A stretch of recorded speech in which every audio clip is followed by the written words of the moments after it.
जय जय बहुत अच्छा। कहती सुना, कहती भजन सुना रही हो, सुना। जय सद्गुरु की जय। ये मन गुरु चरणों में लगता रहे, ये मन गुरु चरणों में लगता रहे, सदा ध्यान तुम्हारा ही करता रहे, सदा ध्यान तुम्हारा ही करता रहे, ये मन गुरु चरणों में लगता रहे। ब्रह्मा विष्णु तुम हो शंकर, ये मन प्रभु मेरा समझता रहे। ब्रह्मा विष्णु तुम हो शंकर, ये मन प्रभु मेरा समझता रहे। तुम्हें जाने प्रभु सर्वे सर्वा, तुम जान प्रभु सर्वे सर्वा, तन मन तुम्हारा ही करता रहे, ये मन गुरु चरणों में लगता रहे, सदा ध्यान तुम्हारा ही करता रहे, ये मन गुरु चरणों में लगता रहे।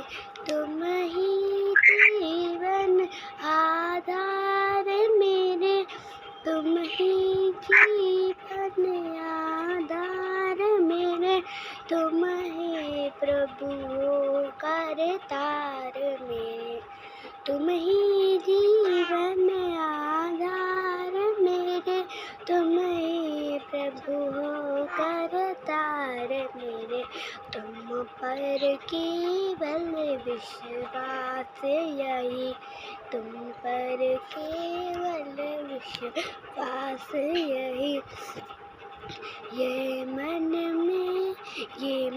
मेरा हरदम करता रहे, ये मन मेरा हरदम करता रहे, ये मन गुरु चरणों में लगता रहे, सदा ध्यान तुम्हारा ही करता रहे।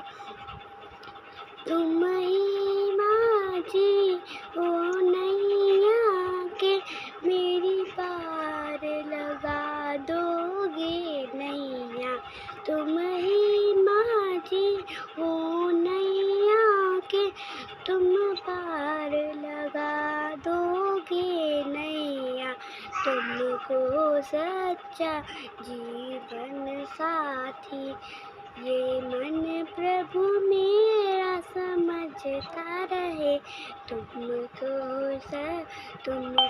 सच्चा जीवन साथी, ये मन प्रभु मेरा समझता रहे, ये मन प्रभु चरणों में लगता रहे, सदा ध्यान तुम्हारा ही करता रहे, मन में प्रभु वास तुम्हारा हो, तुम बिन न वास कोई दूजा हो, मन में प्रभु वास तुम्हारा हो, तुम बिन न वास कोई दूजा हो, तुम आन बसो तन मन मेरे, तुम आन बसो तन मन में, ये मन प्रभु गुरु चरणों में लगता रहे, ये मन प्रभु चरणों में लगता रहे, सदा ध्यान तुम्हारा ही करता रहे। जय सद्गुरु।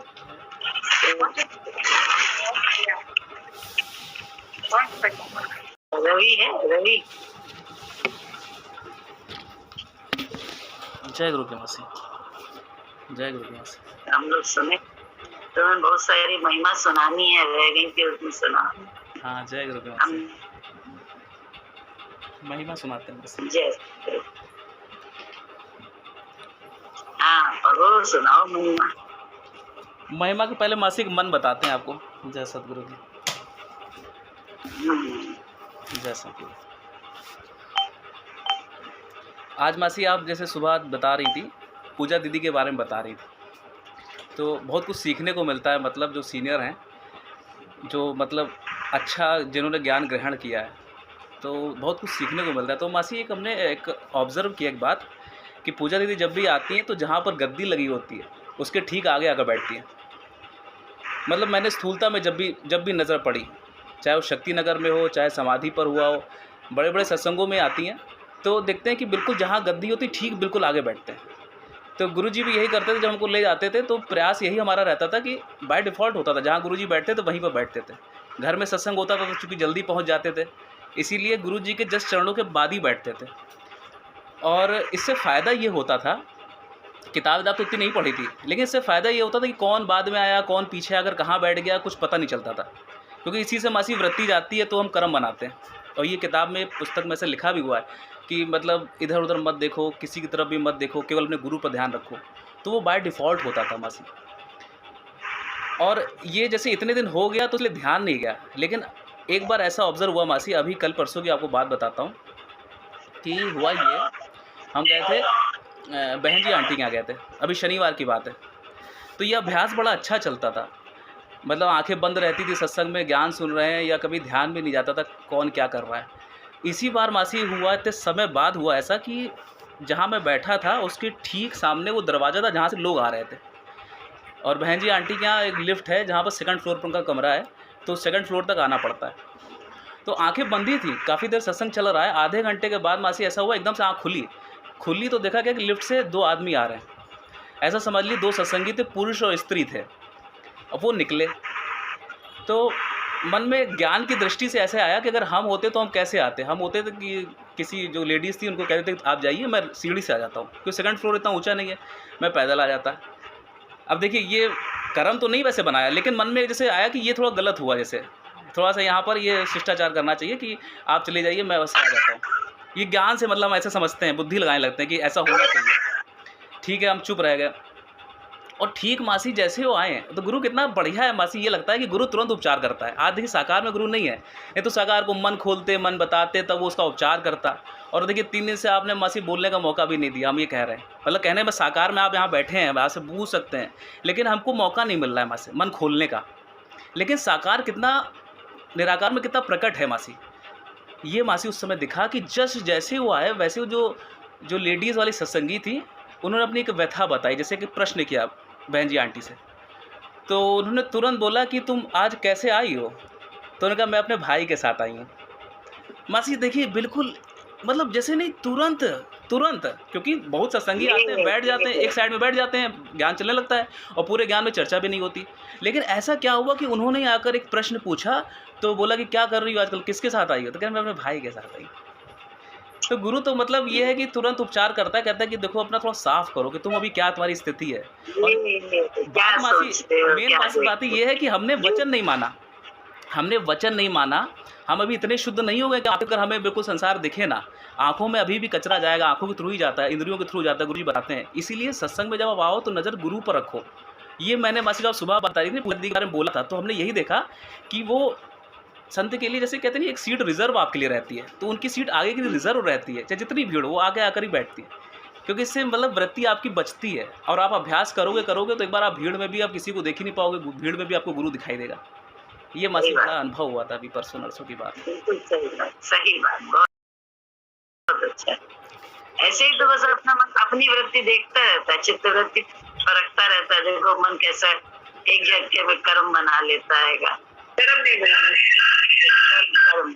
कर्म बन जाते हैं, ऐसे ही बनते हैं और ऐसे ही निकलते भी हैं। कोई दूसरा भी आदमी हो, पहले तकलीफ हो, कुछ हो, पता नहीं क्या हो, उसकी पता नहीं। सही बात है, यही तो गुरु जी ने कहा कर्म बंद करो। पता नहीं किसकी क्या स्थिति है, कैसी है, किस मजबूरी से कौन कहाँ क्या कर रहा है, कुछ पता नहीं है हम लोगों को। तो इसलिए बस राम के झरोके बैठ के सबका मुजरा लें।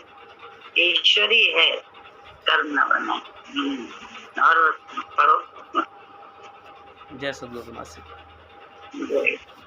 नहीं मासी, इसके बहुत सारे एक्सपर्ट्स जैसे होते हैं ना। एक तो ये एक्सपर्ट मैंने बताया, मतलब गुरुजी तो ये चाहते ही हैं कि जो आप हमेशा ज्ञान में हम लोग एक कहानी पढ़ते हैं कि विदुरानी नग्न थी और केले के छिलके खिला रही थी। कृष्ण जी ने ऐसा भी नहीं कहा कि पहले कपड़े पहन लो कि तुम्हारा हस्बैंड ना आ जाए। ये भी मतलब होता है संसार में, तो ऐसे होगा कि केले खिलाना हो खिलाओ, पहले कपड़े तो पहनो। मतलब बुद्धि से इंसान बताता भी है कि इतना तो रखो, थोड़ा दिमाग रखो, है ना, विवेक रखो, ऐसे ना खिलाओ। और वो भी कहे कि नहीं पहले कपड़े पहन लो फिर खिलाओ। तो टेक्निकल ये बात है, बिल्कुल लॉजिकल बात है। लेकिन वो भाव में खिला रही हैं, वो भाव खाए तो भाव भी आ रहा है, छिलके वो खाए जा रहे हैं। तो ऐसी स्थिति में गुरु लाना चाहता है, मतलब गुरु ऐसी भी स्थिति में लाना चाहता है। लेकिन आप अपनी अपनी चेकिंग आप करते रहो कि आप कहाँ पर हो मासी। अभी ये भी स्थिति गुरु कर देगा कि सब आभासी ट्रांसलूसेंट टाइप का हो जाएगा। जैसे कैमरे में होता है कि आपको एक फ़ोटो सामने लेके खींचनी, पीछे साला ब्लर्ड हो जाता है, ऐसे भी फ़ोटो खींचती है कि पीछे का बैकग्राउंड पूरा ब्लर्ड हो गया, केवल जिसकी फ़ोटो लेना चाहते हो वही दिख रहा है, फोकस में आ रहा है मासी। तो ऐसा गुरु आँखों में भी कर देता है। आँखों में जब आंसू आते हैं मासी, हमने देखा ऐसा कि आँखों में जब आंसू आते हैं तो सामने पूरा धुंधला दिखाई देता है। कुछ चीज़ दिखती है लेकिन काफ़ी कुछ धुंधला दिखाई देता है। तो ऐसा गुरु कर सकता है कि आंखें खोल कर भी आपको कोई और दर्शन ना हो, या इतना ना हो। हाँ, ये होता है। है। आंखें खुली आंखों से भी कुछ ना दिख रहा हो, देख ही ना रहा हूँ, चित्तवृत्ति होती है, पता नहीं कहाँ हूँ। तभी तो गुरु बाहर की नत क्रियाओं को अच्छा मानता है या बुरा मानता है, वो सही गलत कुछ करता ही नहीं। वो तो अंदर के भाव से हम लोगों को कहना चाहिए, अंदर के भाव से हमारे साथ ट्रीट करता है, जिसको कहना चाहिए। तो अंदर के भाव को हम समझ ही नहीं पाते हैं, तब हम लोग बुद्धि में उलझ जाते हैं। तो बुद्धि से ही बहुत कुछ देखने लगते हैं, ये अमर्यादित है, ये ऐसा है, ये ऐसा है, बहुत कुछ करने लगते हैं। लेकिन यही है कि बस चलते चलो इस मार्ग में, मजा आता है, आनंद मिलेगा आगे और ज्यादा। दुनिया जो है ना आंखों से खत्म होगी, रब देखने की निगाह पड़ती जाएगी, मिलती जाएगी। ये होगा, अपने आप होगा, चलते चलते होगा। पढ़ो। जय सद्गुरु मासी। गीता में लिखा है कि आत्मा का हनन करने वाला भी मनुष्य खुद है और उत्थान करने वाला भी वह खुद ही है। ज्ञानी के जीवन में भी विक्षेपता आती है, पर वह ज्ञान के द्वारा काट लेता है। ज्ञानी की लहर बालू पर खिंची लकीर थोड़ी देर में मिट जाती है, उसी प्रकार ज्ञानी के सामने जो लहर आती है वह भी ज्ञान के द्वारा तुरंत मिट जाती है। मन मनुष्य को स्वर्ग में भी सुखी नहीं रहने देता, इसलिए सद्गुरु की आवश्यकता होती है। कहा भी है, मन मारन की औषधि सद्गुरु देत बताए। गुरु शक्ति करके भी भगवान की भक्ति करा देता है। मन माया में भुला देता है, गुरु माया से खींच कर हटा देता है। जीवन में इतनी कठिनाई आती है, फिर भी मुंह से राम राम नहीं निकलता तो कैसे शांति हो। बड़ों के गुण बच्चों को ले लेना चाहिए। जो भी गुण किसी में देखो उसका अपने में लाने का प्रयत्न करो। आज जो गुण हमारे पिता में है वह तुम सीख लो तो वह गुण सलामत रहेगा, आगे काम आएगा। जो भी खाना तुम्हारे सामने आए उसको प्रसाद समझकर खा लो, घिनाओ नहीं। मन रूपी बैल गुरु के खूंटे में बंधा है, पर वह मन तोड़ाकर रस्ती वही भागता है जहाँ उसकी आसक्ति होती है। तू करता तू भया मुझ में बची ना मोह। हमारे मनसा वाचा कर्मणा से पता नहीं किसको परेशानी आ जाए, अतः चुप रहो। किसी को अपना दुख ना बताओ। तुलसी पर घर जाए के दुख ना कहिए रोए, इसलिए तुम शांत रहो। गुरु मान अपमान करता है, तुमको जब ऊपर नीचे करता है तब तुम्हारी चढ़ाई होती है। जब तू मेरा है तो तेरा कष्ट मुझसे सहा नहीं जाएगा।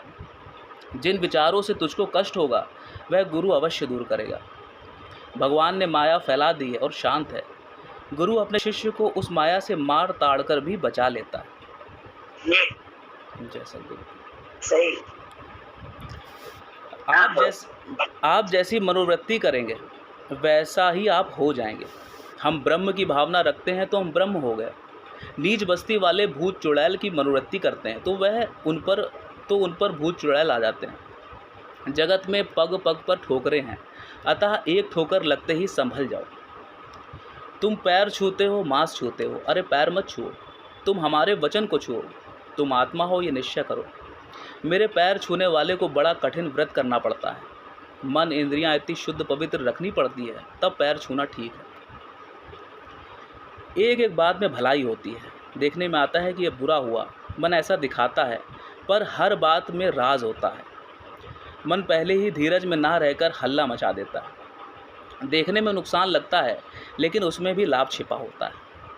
परमात्मा की रज़ा में राज़ी रहने वाले को सुख दुख व्यापता नहीं। प्रभु की मर्जी में मर्जी मिला दो।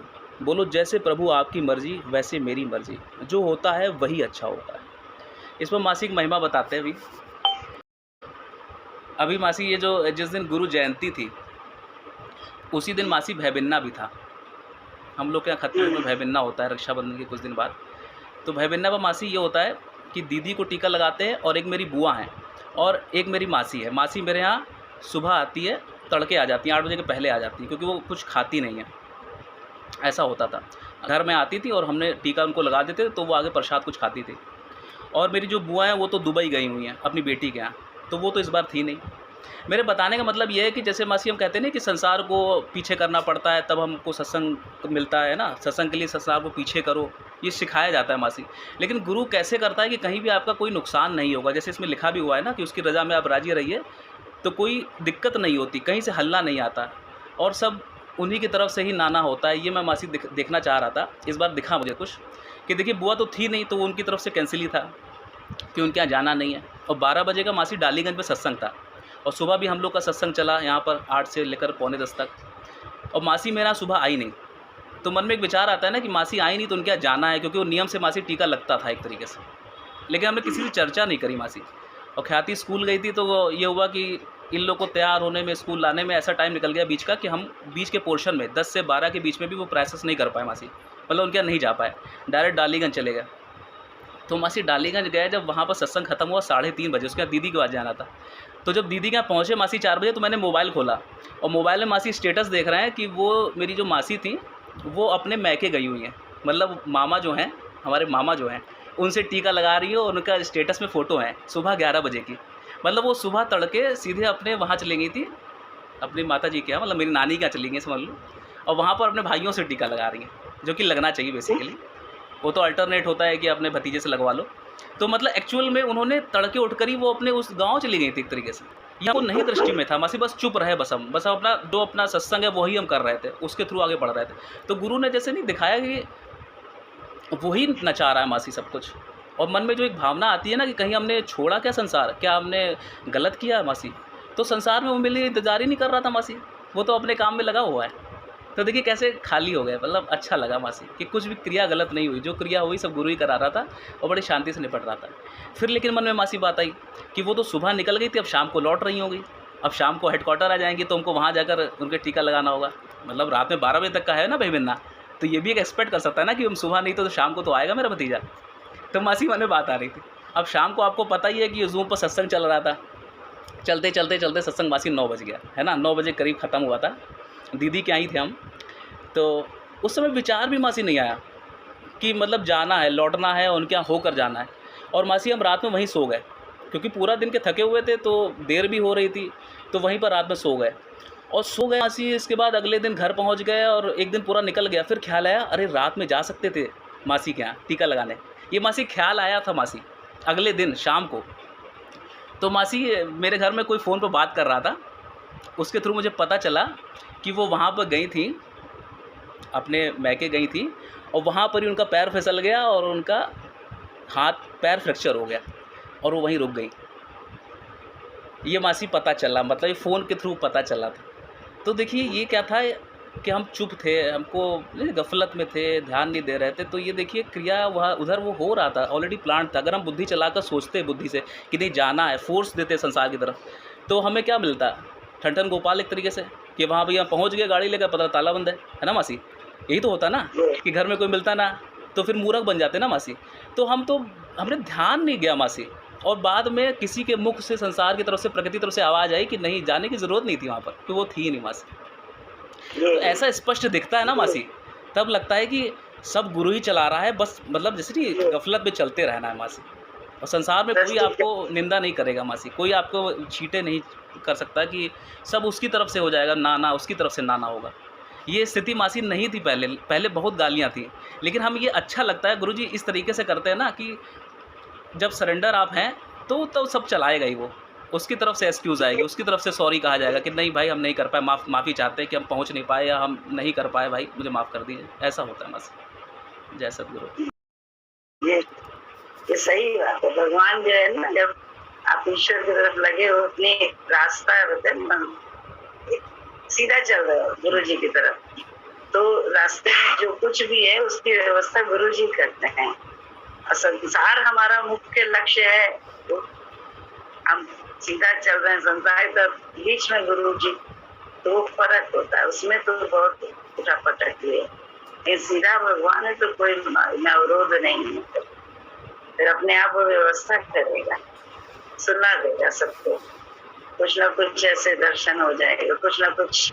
देखो हो गया ना, वो थी ही नहीं वहां पे, तुम क्या करते जाते। यही रहस्य दिखने, रहस्य अपने साथ भी जो हो रहा है उसमें रहस्य दिखने लगे कि हमसे क्या हो रहा है और क्यों नहीं हुआ या क्यों हुआ, सबका रहस्य दिखने लगेगा। तभी तो लगेगा हम भी वैसे ही अकर्ता है। तो जब हम अकर्ता है तो संसार में जो भी है वो अकर्ता ही हो, करता कुछ नहीं है, लेकिन वो मान रहा है कि हम करता है, तुम करता हो, इसी का दुख सुख है। एक दूसरे को करता मान के ही तो दुख सुख है। अन्यथा करता, अगर हम अपनी स्थिति को जान रहे हैं कि हमसे कुछ नहीं हो रहा है, तब वो चला रहा है, हमारे द्वारा नहीं हो रहा है। तुम तो बस उसकी कठपुतली है, वो बुद्धि में बैठ के करवाता रहता है। हाँ, हमारा बस ध्यान से तो लक्ष्य हमारा गुरु हो, परमात्मा गुरु को विचार को ही सीधा लक्ष्य है। उसके बाद बीच में संसार में जो हो रहा है वो सब अच्छा है, सब अच्छा। चाहे गाली मिले, चाहे ना मिले, चाहे मान मिले, चाहे अपमान मिले, सब उसका है। हानि मिले या लाभ मिले, सब वो हमारे भले के लिए कहीं ना कहीं है, हमारे भले के लिए महसूस होता। थोड़ा ठहरना पड़ता है तो हो रहस्य दिख जाता है कि इसमें ये भलाई, इसमें ये भलाई, पल पल ये सब दिखता है, सच्चाई है।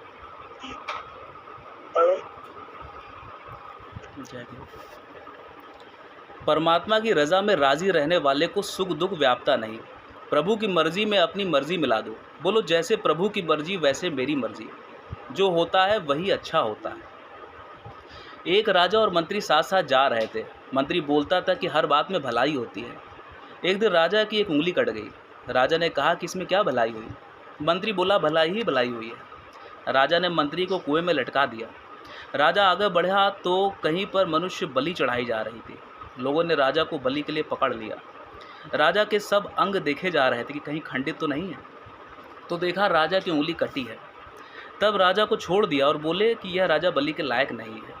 परंतु राजा तुरंत वापस गया और मंत्री को कुएं से निकाल कर बोला कि हम तो बलि चढ़ाए जाने से बच गए, यह भलाई हुई, पर तुम्हारे साथ क्या भलाई हुई? तब मंत्री बोला कि यदि आप मुझे कुएं में ना टांग कर अपने साथ ले जाते तो मैं तो पूरे अंग का था, मुझे बलि चढ़ा दिया जाता, अतः मेरे साथ भी भलाई ही हुई।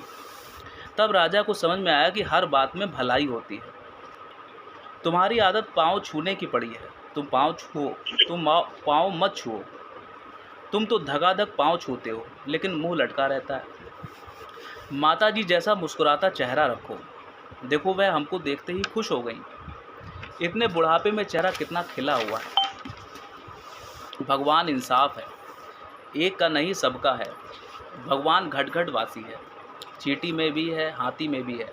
रहता है सब में एक सा, पर भोगी हृदय उदास, योगी हृदय निवास। द्वेष बुद्धि के कारण ही तुम सोचते हो कि भगवान इसका है, मेरा नहीं है, पर भगवान सबका है। मैं के कारण भगवान दूर है। हर एक को अहंकार है, किसी को जाति का, किसी को रंग रूप का, किसी को किसी न किसी बात का अहंकार। प्रश्न, बड़ेपन का अहंकार कैसे जाए? गुरु जी, बड़ेपन का अहंकार समाप्त करने वाली संतान होती है। किसी के सामने ना झुकने वाला अहंकार औलाद के सामने झुक ही जाता है। हर प्राणी अपने स्वभाव के वश में है। हमेशा शुद्ध संकल्प करो, अपने लिए भी और दूसरे के लिए भी। कभी कभी अपना ही संकल्प अपने को महान कष्ट में डाल देता है। अपने संकल्प का फल चाहे अच्छा हो या बुरा, अपने को ही भोगना पड़ता है। मौन में ही आराम है। किसी को कोई बात गलत करते देखो तो थोड़ा समझाओ, पर जब समझाने पर भी ना समझे, बात ना माने, तो मौन हो जाओ। प्रश्न: गुरुजी, ऊपर से किसी तरह मौन हो जाए, फिर भी मन तो अंदर ही अंदर जलता रहता है, क्या करें? गुरुजी, पहले ऊपर से शांत रहें तो झगड़ा तो नहीं हुआ, फिर अंदर ही अंदर मनन करो, धीरे धीरे अंदर भी शांत हो जाओगे। माँ का मोह बच्चे को बिगाड़ देता है। माँ कभी संकल्प नहीं करती कि उसका बच्चा भगवान में लगे। सत्संग कल्प वृक्ष है, यहाँ हमेशा शुद्ध संकल्प करो। देखो, कभी जब पानी नहीं बरसता है तो तुम यहाँ हल्ला मचाते हो, संकल्प करते हो तो पानी बरस जाता है। इसका कारण है कि तुम कल्प वृक्ष के नीचे बैठकर संकल्प करते हो, वही पूरा हो जाता है। हमारी कीमत घायल व्यक्ति ही करता है, जिसको कष्ट पड़ता है वही यहाँ आता है, और जब ज्ञान की दवा पीता है तो आराम में आता है, तभी वह हमारी कीमत भी करता है। ज्ञान के बिना कहीं आराम नहीं है। देखो, एक परिवार का एक ही सदस्य मरता है तो गम भुलाए नहीं भूलता, फिर बंडल का बंडल ही चला जाए तो कैसे भूले। जो बच्चे प्यार ही प्यार करते हैं उनको भुलाना बड़ा कठिन है, पर जो बच्चे धुतकारते हैं वही अच्छे हैं, जो जाने के बाद नहीं जलाते। देखो, चाची अपने बच्चों को कभी नहीं भुला पाती।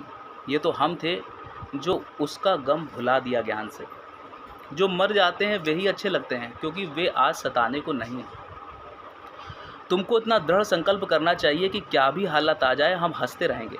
हाथ उठाओ, वही उठाए जो इतना विश्वास रखता हो कि कैसी भी हालत आए हंसता रहूँगा। भगवान के लिए यहाँ आने में भी बंधन तभी लगता है जब तुम्हारा मन सो जाता है, क्योंकि दर्द जगावे पीव को, पीव जगावे जीव। यदि तुम्हारे हृदय में भगवान के दर्शन के लिए इतनी पड़ी होगी तो कोई शक्ति नहीं है जो तुम्हारा रास्ता रोक सके। जीवन में बहुत भूलें होती हैं, उनको सुधारना पड़ता है। जब तक भूलों को भगवान से माफ़ नहीं कराएंगे तब तक आगे नहीं बढ़ पाएंगे। गुरु को भी प्रसन्न करने के लिए बस अपनी गलती का सुधार करना जरूरी है। संसार की हर चीज़, तन मन धन परिवार छूटने वाली है, तुम इनके आधार पर ही जीते हो। जब छूटती है तो दुखी सुखी होते हो, इसलिए इनका आधार छोड़कर प्रभु का आधार पकड़ो। भगवान को अपना आधार बनाओ। जो भगवान तुम्हारे हृदय में बैठा है उसको दूर समझते हो। सीता के पास भगवान बैठे थे, पर सीता का मन हिरन में चला गया तो भगवान से दूरी हो गई। सीता को तभी आफत आई जब उसने भगवान से ज़्यादा दूसरी वस्तु को महत्व दिया। दुखों से अगर चोट खाई ना होती, तुम्हारी प्रभु याद आई ना होती। ये मन ऐसा है कि संसार की चोट खाए बिना भगवान के पास आता ही नहीं है, अतः दुखी अच्छा है। ताड़ना से भी भगवान के पास मनुष्य आ जाता है। जब तक संसार वाले प्रताड़ित नहीं करते, मनुष्य भगवान के पास नहीं आ पाता। नाले को तभी तक गंदा कहते हैं जब तक वह नदी में, गंगा में नहीं मिलता। जैसे ही वह गंगा में मिलता है, नाले का अस्तित्व खत्म हो जाता है। गंगा में मिलने पर वह भी गंगा का रूप बन जाता है। आप जपें और नाम जपावें, कहत सुनत रहती गति पावे। अतः स्वयं भी भजन करो और दूसरों से भी कराओ। गुरु ना हो तो मनुष्य मेरा तेरा करते ही मर जाए। गुरु के यहाँ जाने में दिखाई देता है कि खर्च हो रहा है, पर चौगना भर जाता है। जिसको भरोसा होता है कि गुरु मेरा है, उसको शक्ति मिलती रहती है। भगवान के नाम को सुनते ही आंसू चलने लगे तो समझ लो कि अब तुम्हारा भजन सही हो गया। गुरु का नाम सुनते ही मेरी आंखों से आंसू चलने लगते हैं, पता नहीं कहाँ से आ जाते हैं। हम भी नहीं समझ पाते, अंदर से भगवत भक्त के आंसू निकलते हैं। आंसू भी कई प्रकार के होते हैं, मोह के, दुख के, खुशी के, पर सबसे अच्छे आंसू भगवान के प्रेम के लिए होते हैं। तुम गुरु की जय जय करोगे तो तुमको भी ऐसा ही होगा। हरिनाम के रंग से ईश्वरी नूर आता है। देखा नहीं मीरा हरिनाम के रंग में कैसी रंगी। वह तो रानी थी, पर रैदास चमार से ज्ञान लेने गई तो हरिनाम में रंग गई। संत के पास जाकर कैसे बैठना चाहिए इसका ध्यान रखना चाहिए। तुम गुरु को डिस्टर्ब मत करो। एक मासी एक इस पर बात बताते हैं आपको, जय सदगुरु की। संत के पास जाकर कैसे बैठना चाहिए इसका ध्यान रखना चाहिए। अभी का मासी अनुभव बताते हैं, रिसेंट अनुभव था। अभी मासी जब जिस दिन डालीगंज ही गए थे, डालीगंज में क्या होता है कि अंदर सब लेडीज़ बैठती हैं, कमरा है, और बाहर जो होते हैं जेंट्स बैठते हैं। सोफ़े लगे हैं और एक दीवान है। तो मासी शुरुआत में पहुँचे तो सोफ़े सब खाली थे, दीवान भी खाली था। तो मासी एक सोफ़े पर हम बैठ गए। और चूँकि बड़ा दिन था, काफ़ी लोग आते हैं उस दिन, तो काफ़ी लोग आएंगे, हर तरफ से लोग आएंगे, तो ज़्यादा जनसंख्या हो जाएगी लेटर ऑन, जैसे सत्संग आगे मूव करेगा। लेकिन मासी जैसे सत्संग में क्या कि आंख बंद करके हम बैठ गए और एक हमने कब्जा कर लिया एक सीट को। जिस सीट के हम लायक हैं नहीं लायक हैं वो तो गुरु ही समझे। हम तो भैया एक जगह खाली थी, जैसे सब लोग बैठ रहे थे हम बैठ गए, और मासी करीब आधा घंटा हो गया हम वहीं बैठे रहे, और बिल्कुल जैसे ध्यान में आ गए थे, एक तरीके से मगन हो गए थे। फिर मासी एकदम से ऐसा हुआ, सच्ची बात आपको बताते हैं कि गुरु कितना प्रकट है। एकदम से ऐसा लगा कि जैसे सोफ़ा जैसे बहुत चौड़ा है, ऐसा लग रहा था, मतलब कंफर्टेबली नहीं बैठ पा रहे, लग रहा था पीछे कुशन होना चाहिए। देखिए ये मन में ख्याल आया, जबकि इतनी देर से आनंद मिल रहा था उसी सोफ़े पर, फिर एकदम से जैसे नहीं हो रहा कि बड़ा चौड़ा सोफ़ा है, पीछे अगर कुशन हो जाता तो हम और कंफर्टेबली बैठ जाते, ऐसा लगा। और ऐसा मतलब अड़चन होने लगी, ऐसी दिक्कत होने लगी कि लगा कि हम बैठ ही नहीं सकते इस पर, मतलब ऐसा हो गया हालत। जबकि इतना कंफर्टेबल थी, जस्ट एक सेकंड पहले इतना कंफर्टेबल होते हैं। ये एक्सपोनेंशियल होता है ना, जो दिक्कत होती है एक्सपोनेंशियल होती है कि धीरे धीरे बढ़ती है। हमारी जैसे एकदम से बढ़ गई, अभी इतने आनंद थे, एकदम से क्या होने लगा कि हम कंफर्टेबल नहीं हैं। तब मेरी आँख खुली मासी, तो आसपास सब लोग वैसे बैठे थे, सब ताली बजा रहे थे, सब लोग कंफर्टेबल थे, और हम सामने देख रहे थे। एकदम से मासी हमारा ऐसे हमने करा तो देखा हरि ताऊ जी खड़े थे, हरि ताऊ जी अपने जूते खोल रहे थे। ये मासी इतनी बड़ी बात आपको बता रहे हैं, इतनी बड़ी, गुरु कितना प्रकट है। गुरु जी होते तो भगवान ने ना जगह दिया। गुरु जी थप्पड़ मार के उठाते कि तुम इतने बड़े महाराज हो क्या कि तुम सोफे पर बैठे हो। और क्योंकि मासी उस समय जब मेरी आँख खुली थी तो पूरा ऑक्यूपाइड हो गया था, मतलब काफ़ी लोग आ चुके थे, सब अंदर भर गया था, और सोफे भी दीवान भी सब भरे हुए थे। मेरे बगल में 2 लोग बैठे थे, इधर सोफे पर सब लोग बैठे हुए थे, दीवान भी भरा हुआ था। मतलब हरि ताऊ जी शायद फिर एक्सपेक्ट करते ही कोई उठे, ये सच्चाई थी। तो और ज़मीन ही बच रही थी मासी, और कोई जगह नहीं खाली थी। तो एकदम से मतलब उठे, हमने देखा, हमने तुरंत, मतलब जैसे सत्संग में होता है सामने देखो, गुरु पर ध्यान रखो, किसी पर ध्यान, ये सब है रूल, लेकिन ये नेचुरली हुआ मासी कि हमने तुरंत उठे, हम तुरंत मासी जमीन पर जाकर बैठे, हम कहा बैठिए, और बस हमने फिर और ज़्यादा सल्यूटेशन नहीं किया, हम आगे बस सत्संग में लग गए, और फिर आगे की तरफ देखा। लेकिन वो जो इंस्टेंट प्रतिक्रिया थी मासी, प्रतिक्रिया तो तब होती जब सामने कुछ आप देखो, आपकी तो आँखें बंद थी, तो कैसा वो मतलब डिस्कम्फर्ट जो हुआ मासी, इतना गुरु उस समय हमको दिखा, हमें मासी बहुत आनंद आया था ये। और हम मासी इतना गुरु पर रीझे उस समय कि गुरु देखो होता है कि हाँ, भगवान प्रकट है। देखो हमको उसने हमारे शरीर को अनकम्फर्ट करके हमको जो है ना जगा दिया, और क्योंकि जरूरत थी किसी को बैठने की, सच्चाई थी। कोई आवाज़ नहीं आ रही है, कोई एक्सप्रेशन किसी, और मालिक किसी के एक्सप्रेशन मासी नहीं थे। मैं सामने जब देख रहा था सब लोग बैठे हुए थे, सब लोग अपना मगन थे, सब मगन थे। मतलब मैंने पीछे कैसे देखा मासी ये भी हमको नहीं समझ में आया, क्योंकि किसी ने थपकी भी नहीं मारी। एकदम से मेरा ऐसे गया कि क्या हो रहा है ये, क्योंकि हम बैठना नहीं चाह रहे थे जैसे। तब मज़ा आया था मासी, अभी हमने कहा कुछ ये तो है ईश्वर। जैसे मैं दिन रात उससे देखती, दिन रात मैं तुम्हें देखती, यही है प्यास नैनों की बुझती नहीं है। मैं एक पल तो देखो प्रकट हो रहा है भगवान, अपना गुरु तो प्रकट है। कैसे उसने शरीर में ऐसी वो कर दी कि मार बैठे ही नहीं जा रहा है, कुशन चाहिए। अब उसके चक्कर पीछे देखा तो जरूरत थी, तो भगवान ने तो जगाया, कोई अपने आप तो न जगा। अभी तो हम लोग बैठे थे आधे घंटे से, तुम तो सोचो। यही है ईश्वर को ऐसे प्रकट करे रहना, इसी को कहते हैं। हर समय इसको प्रकट करे रहो तो देखो महसूस होगा कि सब कुछ वही करता है, जो वो कर रहा है तो अच्छा कर रहा है। नाम रूप में नहीं तो कहेंगे हमने अच्छा किया, उसने गलत किया, उसने अच्छा किया, हमने गलत किया, यही बोलते रहेंगे। ये नहीं होना चाहिए था, ये नहीं, ये गलत हुआ, ये सही हुआ, हो ही नहीं रहा है कुछ गलत। जो कुछ भी जिसके साथ जहाँ हो रहा है वो सब राइट है। भक्तों को मालूम है, इसलिए आराम में रहते हैं। जिनके पास ये सत्संग गुरु नहीं है वो हर बात में अच्छी हालत में भी दुखी रहते हैं, वहाँ भी कुछ नुक्स निकाल लेते हैं। गलती अपनी मानेंगे, कभी दूसरे की मानेंगे, कभी अपनी अच्छाई, कभी दूसरे की अच्छाई। ये इसी में मैं तू में ही अपना जीवन बिता देते हैं भक्त। लेकिन बड़ी कृपा है हमको, गुरु जी ने ज्ञान दिया जिससे हमें समझ में आ रहा है कि बोलने की सिर्फ बात नहीं है, संसार परमात्मा से चल रहा है। वास्तव में एक पत्ता भी उसकी मर्जी के बगैर नहीं हिल रहा है, क्योंकि हम उसकी शरण में, मैं हूँ शरण में तेरी संसार के रचैया। तो इसलिए 200% सच बात है। अब हम लोग उसकी शरण में है तभी तो हम लोग देख पा लेंगे कि जो हो रहा है, चाहे हमसे चाहे तुमसे, सब भगवान से हो रहा है। हम कहीं भी कर्ता भाव में रहना ही नहीं है। तो दूसरे को भी कर्ता मत बनाएंगे। तो गुरु का ज्ञान है कि जो इसमें ठहरो थोड़ा, देखो ना क्या चाहिए, वो कैसे बुरा कर सकता है। हमारी भक्ति, तुम्हारी तप, तुम्हारी सब चीजों को क्या वो अंधा तोड़ना है, सबको जानता है। लेकिन उसके बाद भी अगर कुछ हो रहा है तो जरूर वो भलाई है हमारी, वो हमारा कहीं ना कहीं कुछ ना कुछ क्या बहुत भला करता है। सिर्फ ठहरने की जरूरत है, सब्र की जरूरत है। कल ऐसे साईं बाबा देख रहे थे, साईं बाबा ने वो बोले ना कि उसकी फसल थी, उसको गांव में वो कर देते ना, हुक्का पानी बंद करवाने वाला कर देते हैं कि इसको निष्कासित कर दो क्योंकि इसने साथ किसी और का दिया। तो उस चक्कर में फाइजा माँ जो है उनको कर देते हैं निष्कासित, गांव वाले मुखिया। तो वो सुबह सुबह के पानी भरने जाती है कि हम हमारे सामने तो भरने लोग आ जाएंगे तो भरने नहीं देंगे।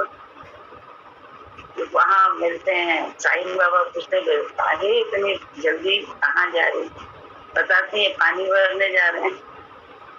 तो क्योंकि किसी को तकलीफ ना हो, फिर देर भी हमको भी हो जाएगी और लोगों को भी तकलीफ होगी, हमको देख के हटेंगे, पानी नहीं जल्दी वो करेंगे, बात नहीं करेंगे तो बस बरस तो पैर तो हट जाते, थोड़ा सा जल्दी उठ के काम ये कर लेना है।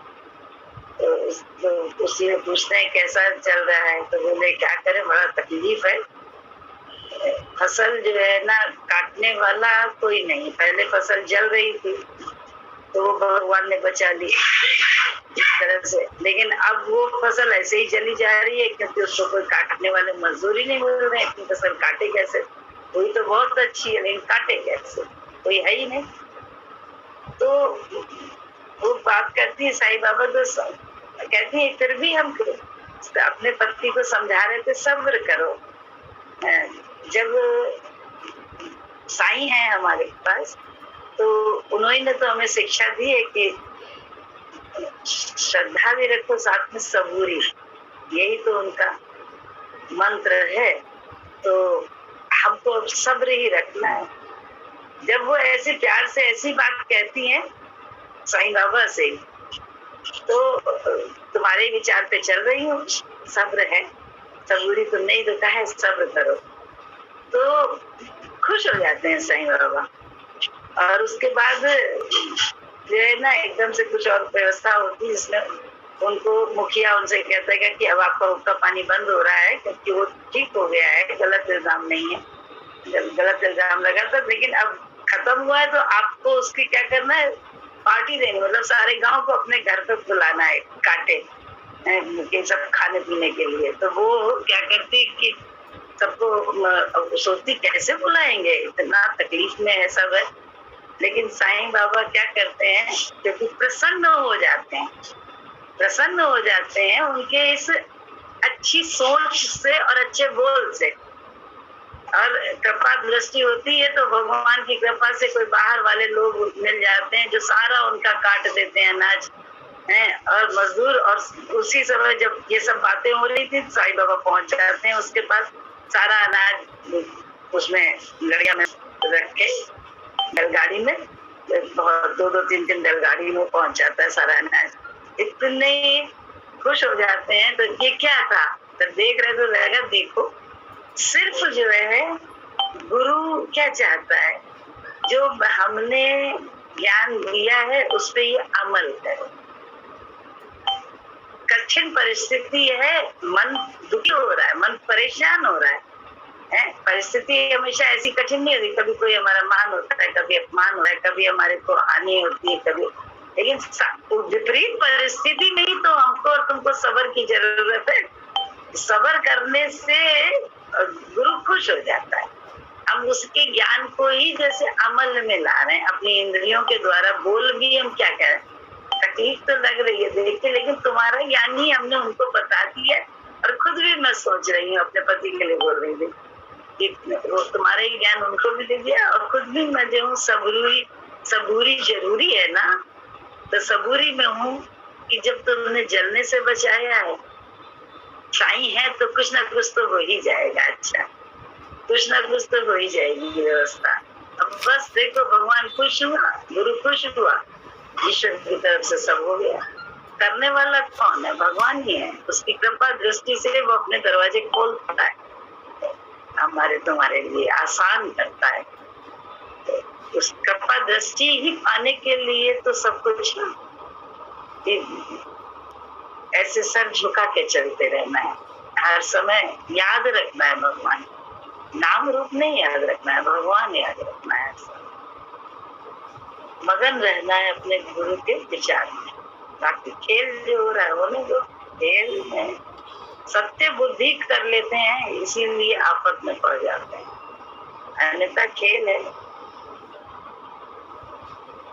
खेल में खेल को खेल समझकर भजन गाते हैं ना। अब गरज बेगरज कुछ न संसार थे, खेल था खेल डाला इसी चाल से, गुरु ने झगड़ा खत्म कर दिया। झगड़े तो गुरु जी खत्म करते जाते हैं। क्या वो आस होती है, आस ही खत्म हो, आस एक गुरु जी से रह गई। गुरु मतलब गुरु वो भी नाम रूप से नहीं, उसके वो किस तरह से करेगा हमें नहीं मालूम। वो जो कर रहा है अच्छा कर रहा है, इतना मालूम है।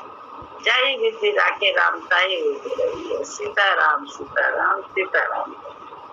जब भक्त इस दशा में आता है, अपने को इस दशा में डालता रहता है, तो अपने आप ही भगवान उसका दिखाई देगा कि सब कुछ भगवान से ही हो रहा है। व्यक्ति को कुछ कर ही नहीं रहा, सब ईश्वर से हो रहा है।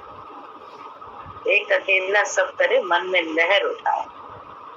मेरे मन में भी वही लहर उठाता है, तेरे मन में भी वही लहर उठाता है। ना हम करता ना तुम करता, वो करता ही बड़ा करता है। और एक तरह से वो बिल्कुल करता है, कुछ भी नहीं करता है। जैसे हम लोग करते हुए भी कर नहीं रहे, मानते हैं अपने आप को, जब से भगवान कर रहा है, ऐसे ही वो भी है। कुछ भी ना करते हुए भी भक्त के लिए बहुत बड़ा कर्ता बन जाता है, हर जगह प्रकट हो जाता है। आसन उसका डोलता है तभी जब हम उसको देखते रहते हैं, अपनी भक्ति में रहते हैं, अन्यथा उसका आसन नहीं डोलता है। तो लक्ष्मी जी से पांव दबा रहे हैं, शिव सागर में नाग के ऊपर बैठे हुए हैं। नाग की सैया, शेष नाग की सैया है। उनकी सैया भी तो देखो कैसी है, नाग चारों तरफ है, उसके बाद भी वो मस्त है। क्या आपने कभी इसको समझा? तो वो जो कैसे मस्त है, किस लिए मस्त है, किस कारण से मस्त है? हम लोग भी तो इन्हीं का अंश है। हमारे भी कुछ भी हो, हम मस्त रहना चाहिए। आदत नहीं, आदत डालनी पड़ती है गुरु जी के विचार पे चल चल के। हाँ, पढ़ो। जय दर्श दिखाए चतुर्भुज, जय दर्श दिखाए लक्ष्मी गावे भाव चतुर्भुज, जय दर्श दिखाए।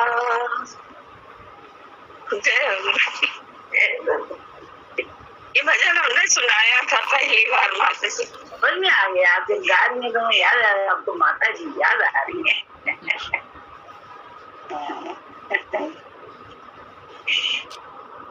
जय गुरु जी। जय गुरु जी। क्या हुआ कि एकदम अचानक से लड़की बास्केटबॉल खेलने जाता है, तो एकदम अचानक से आया चल कि ऐसा ना हो कि हार्ट अटैक हो जाए, मतलब ऐसे आया हार्ट अटैक ना हो जाए, एकदम लड़की के ख्याल में एकदम आया। तो हमने कहा अरे मैं क्यों सोच रही हूँ, गुरु जी है अपने आप भगवान करेंगे, बस इतना कह के छोड़ दिया। कोई बात नहीं, अपने काम में लगे रहे, उसके बाद कोई ख्याल नहीं आया। और जब ये रात में बास्केटबॉल खेल कर आया तो बोला मम्मी आज पता है क्या हो गया? मम्मी क्या हो गया बेटा? तो बोला आज मेरे संग जो लड़का खेलते हैं बच्चे, और उसको हार्ट अटैक आके उसकी डेथ वहीं की वहीं हो गई, वो खेलते खेलते गिर गया एकदम। अरे और मैं एकदम शक हो गई, मतलब क्या था। मैं एकदम उसी समय शाम के टाइम जब ये गया हुआ था तो ये ख्याल आया हार्ट अटैक ना आ जाए, और बात खत्म हो गई। लेकिन उसने आके बच्चे की सुनाई हो तो लगा कि भगवान कैसे रक्षा करते हैं, पता भी नहीं कि कहाँ क्या हो रहा है। लेकिन बड़ी अजीब गरीब चीज लगती है, मतलब सोच के कि समझ में नहीं आती कोई चीज, हाथ पैर ऐसे कांपे से रहते हैं। कई चीजें और हुई भी हैं, लेकिन समझ में नहीं आती किस तरीके से मतलब बोलूं।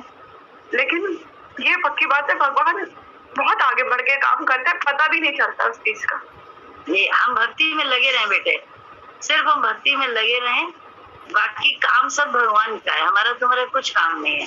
हम सिर्फ जो भी उसके द्वारा हो रहा है, जहाँ भी पहले उसके द्वारा ही जो हो रहा है उसमें हम शांत रहें और बिल्कुल भी शक शंका ना करें। फिर उसके बाद सारे संसार में दिखाई देगा कि वो तो हर पल रक्षा कर रहा है, हमारे भक्तों की तो रक्षा करने के लिए वो समय समय पे अवतार लेता है, प्रकट होता है। तो भक्ति ही तो जो है ना, भक्तों के लिए ही वो विकल हो के, आतुर हो के साकार रूप धर लेता है, किसी न किसी रूप में आके दृश्य दिखा देता है, कुछ ना कुछ कर देता है। ये है तो भक्ति ही चाहिए। बस भक्ति का अर्थ ही सिर्फ ये है कि शरणागति सच्ची, वो जो कर रहा है अच्छा कर रहा है, इस बात में आना ही पड़ता है, हम सबको आना ही पड़ेगा। तभी ये जो देखो कि खौलन भी हो रही है, सब हो रहा है, लेकिन पता नहीं दृश्य किधर से किधर चला जाता है। इसका अर्थ ये नहीं कि हम किसी का बुरा चाहते हैं, लेकिन बस ये है कि ना जो हमारे इसमें दृश्य कहते पिक्चर में देख के भी भगवान हमारे तुम्हारे कर्म काट देता है पिक्चर के माध्यम से। हमारा तो खुद का ही अनुभव है। तो आप चाहते थोड़ा ना किसी का बुरा हो, लेकिन ईश्वर जो है ना, मिथ्या संसार में मिथ्या कुछ दृश्य प्रकट करके काम कर देता है। न ये सत्य ना वो सत्य, लेकिन अभी हम सत्य बुद्धि से हैं, हमारा भी हृदय कांपता है, न मेरे में तकलीफ होती है, विचार हम लोगों को आते हैं, लेकिन बहुत अच्छा है वो, बहुत अच्छा है। कैसे उसकी महिमा करें समझ में नहीं आता। पल पल महिमा होती है, हर पल मेरे साथ वो रहता है। पढ़ो रवि। जय सदगुरु के मासी। मासी अभी आप सबरी वाली बात बता रही थी, उस पर एक अभी एक अनुभव हुआ था। आवाज़ पहुंच रही है ना मासी मेरी आपको? हाँ, तो जैसे आपने बताया ना कि जैसे सब गुरु चला रहा है, बस जैसे बहते रहना है और सब्र रखना है कि हर एक जो चिंता मन में आती है, एक फुरना उठता है कि कैसे पूरा होगा, तो गुरु ही कराता है। मासी इसका एक अनुभव भी जस्ट कुछ दिन पहले का ही हुआ है, यही शनिवार का अनुभव है, आपको बताते हैं।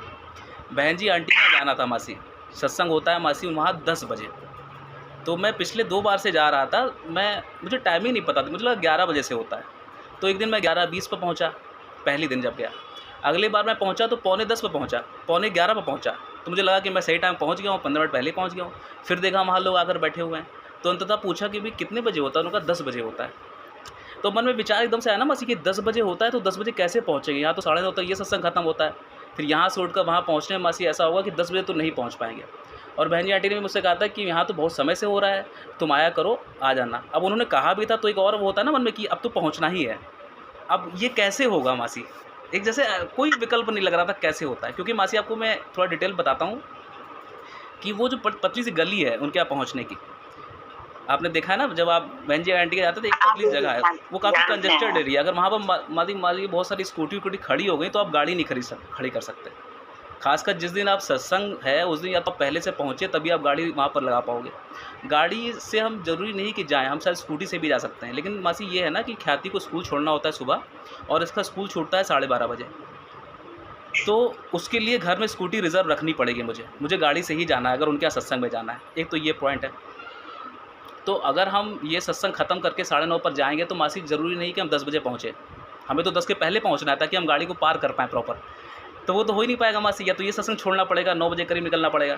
तो ये मासी कुछ समझ में नहीं आ रहा था उस दिन। ये मासी समझ लीजिए रात तक, एक दिन पहले भी मन में विचार चल रहा था क्या होगा, कैसे पहुँचेंगे। सुबह भी मासी नहा धो चुके थे, एकदम से नहीं समझ में आ रहा था कैसे क्या होगा। फिर जैसे ही मासी ख्याति को हम स्कूल छोड़ने जाते हैं स्कूटी से सुबह, तो एकदम से हुआ कि एकदम से मासी कपड़े हमने ऑफिस के पहन लिए। मेरा ऑफिस 2 बजे का था, मैंने ऑफिस से अपने प्रगति मैं ऑफिस ही जा रहा हूँ, मतलब मैं डायरेक्ट जा रहा हूँ अब, मतलब मैं ख्याति को छोड़ते हुए सीधे वहाँ जाऊँगा। मतलब ये बात मेरे मन में विचार ही नहीं आया था कि ये भी एक ऑप्शन हो सकता है कि सीधे ख्याति को 7:30 बजे का स्कूल है वहाँ छोड़ो और पहले ही पहुँच जाओ। तो मासी प्रॉपरली हम 8 बजे के पहले ही वहाँ पहुँच गए और वहाँ पर आराम से आपका सत्संग किया। और उस दिन भी मासी हमने देखा नॉर्मली 9:30 बजे सत्संग खत्म होता है, लेकिन आपने अपने अपने राम चलाया था, वो 9:45 बजे ख़त्म हुआ था। उस दिन 9:45 तक सत्संग चला था। तो अगर हम चाहते कि घर से उस दिन निकलते तो पक्का सत्संग छूटता मासी आधे घंटे का। और इसमें फ़ायदा क्या हुआ मासी, ये आपको बताते हैं कि जब भी हम डालीगंज जाते हैं या बहन जी आंटी के यहाँ जाते हैं तो वहाँ बहुत भजन चलते हैं, भजन ज़्यादा से ज़्यादा चलते हैं, लोग अपने हिसाब से गाने लगते हैं। लेकिन उसे इतना प्यारा ज्ञान चला मासी, 10 से लेकर करीब 11 बजे तक ज्ञान ही ज्ञान चला। जो आपको पता है, एक ने प्रश्न उठा दिया था, प्रश्न उठा तो इतना प्यारा ज्ञान चला, और बहन जी आंटी ने इतना अच्छा अनुभव बताए, इतने अनुभव बताए कि ज्ञान ही ज्ञान, ज्ञान ही ज्ञान, ज्ञान ही ज्ञान। और मतलब मासी मेरा 10 मिनट भी छूट जाता अगर वो, तो जैसे नहीं आपको पूरी पिक्चर ना समझ में आती। बहुत ज़रूरी था शुरुआत के 10 मिनट वहाँ बैठना कि क्या है, मतलब स्रोत क्या है, क्या हुआ। इतना आनंद आया मासी। तो जैसे पैसा वसूल जैसे कहते हैं, तो गुरु वो पैसा वसूल भी आपको कराता है। और ये मासी कोई बुद्धि से नहीं करा, क्योंकि हम बुद्धि तो मेरी चकरा रही थी रात तक या सुबह तक कि मैं करूँ क्या, ये मतलब ये छोड़ूँ या वो छोड़ूँ। लेकिन गुरु ने कैसे पूरा पूरा करा दिया मासी।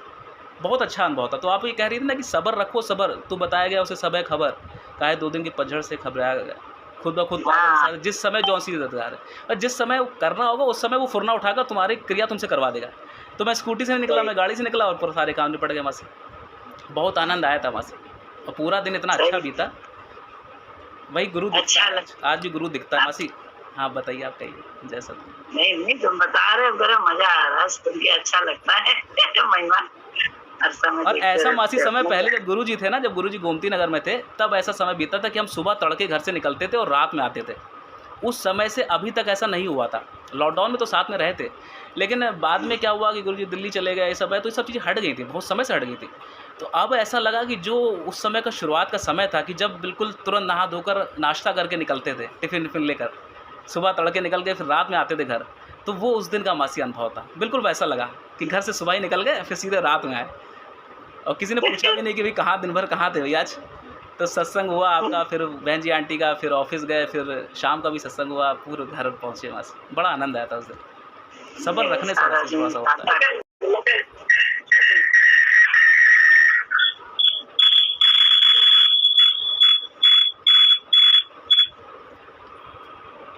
जय सतगुरु की मासी।